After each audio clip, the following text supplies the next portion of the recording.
At 5 o'clock, Indiana lawmakers are on the clock. Time is running out as the deadline on the legislature session is here. The new developments just into the newsroom that could affect what students see in school libraries. Honoring the dead in an animal barn, the unbelievable discovery in one Indiana county as IT Mate digs into the finds it now faces. And I'm Anthony Calhoun, live here tonight in Kansas City. We are just 3 hours away from the Colts being on the clock in this year's NFL Draft. We'll get you ready for tonight's event here coming up. News 8 at 5 starts now. And Wish TV is your education station. We begin with late-breaking developments at the State House. Tonight, lawmakers have revived the bill on obscene material in school libraries and sent it to the governor. Yeah, Phil, the final vote came earlier this afternoon. News 8's government reporter Garrett Bergquist joins us live from the State House. So, Garrett, what happened? So this language originally passed out of the Senate. Thank you, Garrett. Turning to IT Mate, bodies stored in a freezer in a barn with a gravel floor. And the state is leaning on the county to clean things up. Employees don't have running water or proper supplies to conduct death investigations. Our senior investigative reporter, Richard Essex, is working this story. The Madison County Coroner's Office is facing some serious fines. And prosecutors have formally charged a second person connected with the shootings of 2 IMPD officers. Darnell Harmon is charged with resisting law enforcement and criminal trespassing. IMPD says he was in the car being chased by police last week and ran during the shootout between officers and the driver, who was shot dead by police. 2 officers were shot and have since been released from the hospital. IMPD has not released their names. New at 5, the white woman who accused Emmett Till of whistling at her, setting off a case that changed the civil rights movement in the United States, has died. Authorities confirm Carolyn Bryant Donham died today in Mississippi. She was 88. In 1955, Bryant claimed Till, a black teen, whistled at her outside a grocery store. Till was lynched, beaten, and murdered. A jury found Bryant's husband and another man not guilty in the death. Last year, a Mississippi grand jury declined to enforce a kidnapping arrest warrant on her. Now, we've talked about this case a lot over the past year. In fact, just last week, the Society of Professional Journalists gave its top documentary award to News 8's powerful special, The Living Truth, The Emmett Till Story.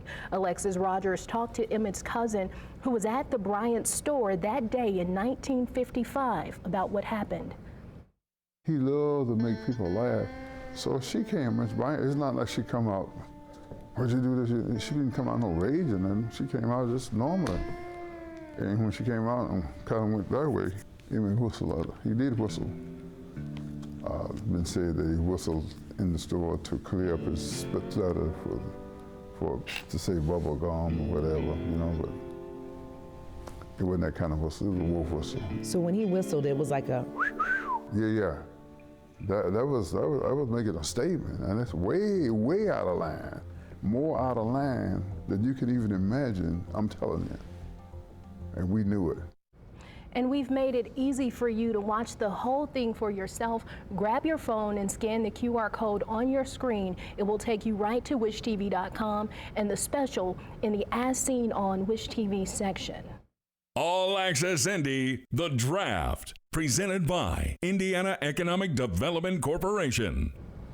Well, the countdown to the Indianapolis Colts first round draft pick is on. The horseshoe is put on the clock in Kansas City. Well, Phil, the Colts have the 4th overall pick tonight. Let's bring in sports director Anthony Calhoun, who is live out in KC. AC, what's going on out there? Hey guys, yeah, good evening to you. Here we are in Kansas City. Open this weekend, if the weather cooperates. Crews are finishing up work on I-65 and will work in stages to reopen it. Northbound lanes will open first, then southbound. NDOT expects all lanes to be open by Monday. The new design means you won't be able to use 65 southbound to get to Delaware 11th Street ramp or to the Meridian exit.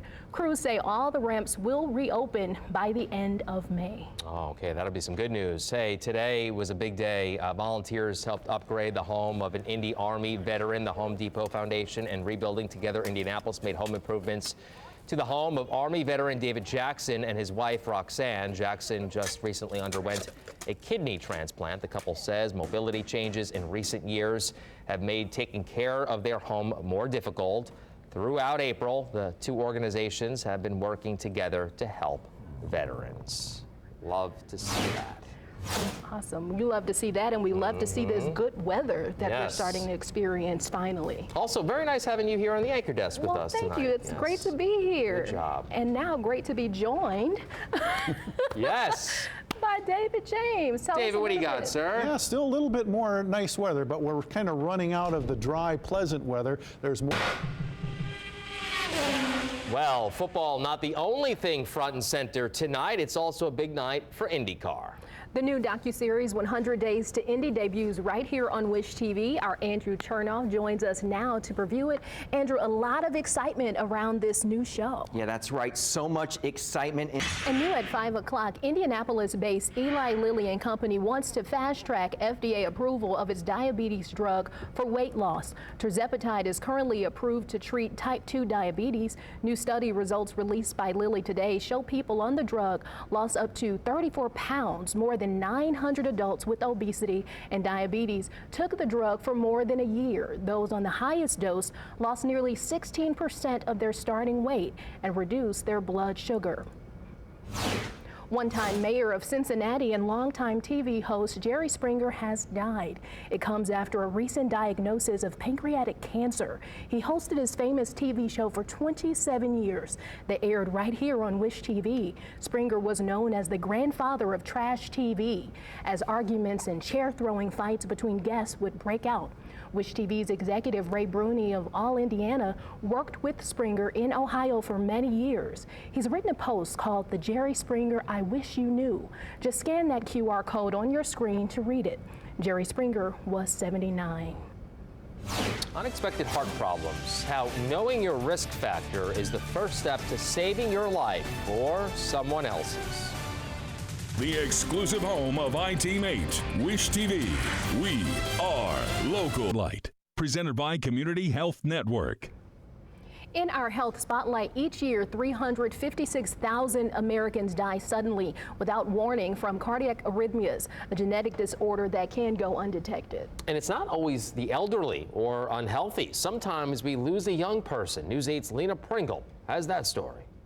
Presented by Indiana Economic Development Corporation.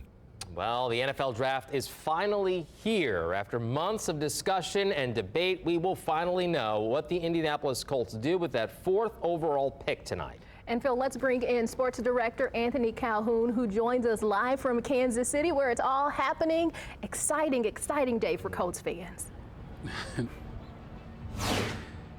It is an exciting day indeed, my friend, and you see these fans behind me making their way in tonight for the NFL draft. As a matter of fact, And again, we are now taking a live look outside the Lucas Oil Stadium. We may be welcoming in a new player along with some rain.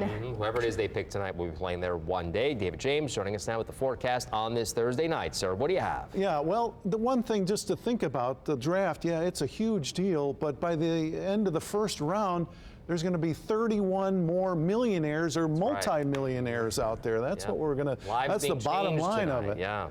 Kidding with Kayla, it's known as bedatorial or filibester. Kayla explains these terms and why you'll hear them every night around bedtime. A warning for parents with kids who can't talk yet. I think that's written in the child handbook. You have to do that. You have to do that. That's why they're here, right? Yeah. To do that, to annoy parents at nighttime. Also, how about the K-cup that she was using as her microphone? Very creative. Very creative. She's going to need that coffee after staying up late with the kids. Every night for the next like 4 or 5 years, because that's kind of how it goes. And even my youngest, who's now 9, still finds ways to, with the snacks and the drink. I mean, it's never ends. My go-to was, I need a hug. I need one more hug. For more Kidding with Kayla, follow Kayla Sullivan on Facebook. David. Well, don't stay up too late because it'll be raining tonight with some rain headed this way, probably into the Indianapolis area by 8 or 9 o'clock. There it is on radar, getting pretty close. We'll talk about the weekend forecast just a bit. It's the end of the legislative session, the last-minute bill state lawmakers are considering. And a major Indianapolis traffic headache may soon be over when the north split is expected to fully open.